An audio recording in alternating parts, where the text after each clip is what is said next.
Hi everyone! Today I'm doing the Draw My Life tag. I apologize in advance for my drawing, I'm really not good at it at all. When I was really young, I always wanted a pet, preferably a dog. However, my parents said no, because they both work full-time and my family traveled a lot, which doesn't really leave enough time for a dog. This is, by the way, supposed to be a Lufthansa plane. One day I was walking down the street with my mom when we came across a pet shop. They had guinea pigs and rabbits inside, and I really wanted to go inside, and we did.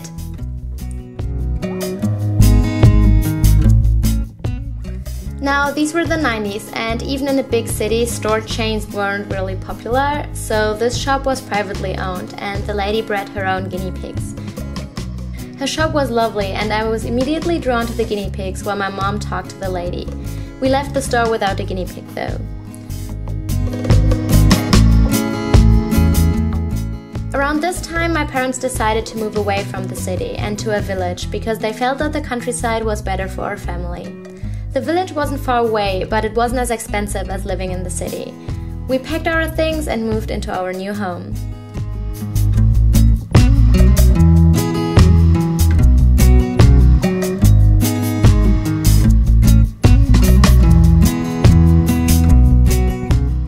I was quite sad to have to change schools, which also meant that none of my friends would be in my class anymore.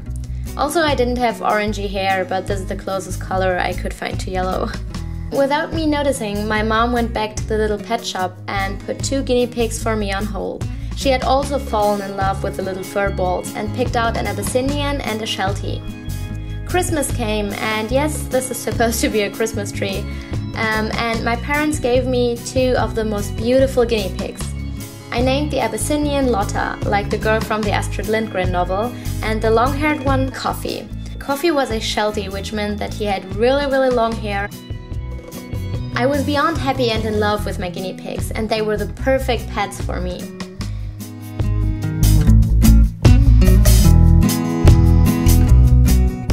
Both of them lived to the age of 10, which is quite long and unusual for guinea pigs.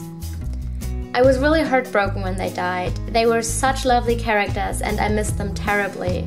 I was 16 at the time and knew that I would graduate from school in 2 years. I also didn't know at which uni I would end up after graduation, so I couldn't really get new guinea pigs.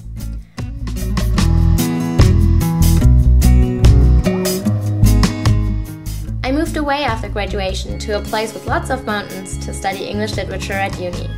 My dorm didn't allow any pets, so there was no way I could have any.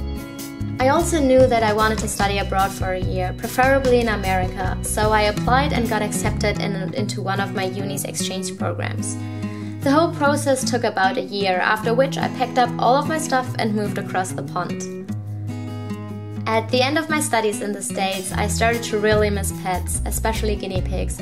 I spent a lot of time online reading through guinea pig forums and watching guinea pig videos on YouTube. I moved back to my home university to resume my studies and moved into an apartment which allowed guinea pigs. One of the first things I did, even before I had furniture, was order a guinea pig cage online and set it up. My second day in my new apartment, I went to look at guinea pigs with my boyfriend and parents. I had already decided on the names Pebbles and Frida and wanted to see if there were piggies who fit the name. I always thought Frida was a shy guinea pig's name and Pebbles a cheeky pig's name. When I looked into a really huge cage, all of the guinea pigs ran away. Except for one little girl who was sniffing in the air and looked at me. She let out a loud "week" and continued to stare at me and her food. I immediately knew that I had found my Pebbles. The lady from the rescue then showed me some other guinea pigs, and when she took out one of the houses, there were 4 identical looking guinea pigs staring at us. One of them tried to crawl under one of the other piggies and, well, I had found my Frida. Frida and Pebbles are really good friends and get along well. Pebbles is super cheeky and was really curious and tame from day one.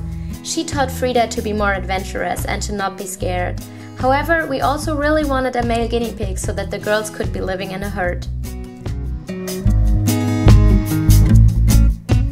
I went online and looked at several guinea pig rescues homepages. I didn't really know if I was looking for a certain breed, but I always thought that grey guinea pigs looked super cute. One of the rescues in my hometown had a picture of the cutest grey and white Abyssinian guinea pig on their website. This is how we adopted Sylvester. I went home to get him and stayed at home for a few nights. One night I Skyped with my boyfriend, who was looking after Pebbles and Frida, and he showed me a video of the two in which Pebbles' belly looked super chubby. I made a joke saying, "Oh, I hope she's not pregnant," because she wasn't supposed to be, as we had been told. My parents drove me back to uni, and before they went home, my mom really wanted to say goodbye to the piggies, and found Frida sitting downstairs in her cage and Pebbles upstairs with a weird little fur thingy next to her. We had no idea what it was at first, and thought it might have been a stillbirth, or a mouse, or whatever. We were all looking at the cage, and Pebbles was really unimpressed by the whole situation and chewed on some hay. After a few minutes, the fur thingy got up and immediately started demanding food from Pebbles. That's when we knew that our herd had just grown and that we had a little one to look after. We kept the piggies separated at first to give Pebbles some time alone with her baby, without having to worry about being introduced to Sylvester. Little one was the cutest baby in the world and spoiled from the day he was born. At 5 weeks we got him neutered, so he never had to spend a day without his herd. This was when we also built our new cage, which is big enough for all 4 of them, so that we were able to introduce them. Sylvester accepted Little One and taught him how to find the best strands of hay. Little One used to follow him and copy everything he did. Now they are a happy little herd of 4 and enjoy their life both online and offline.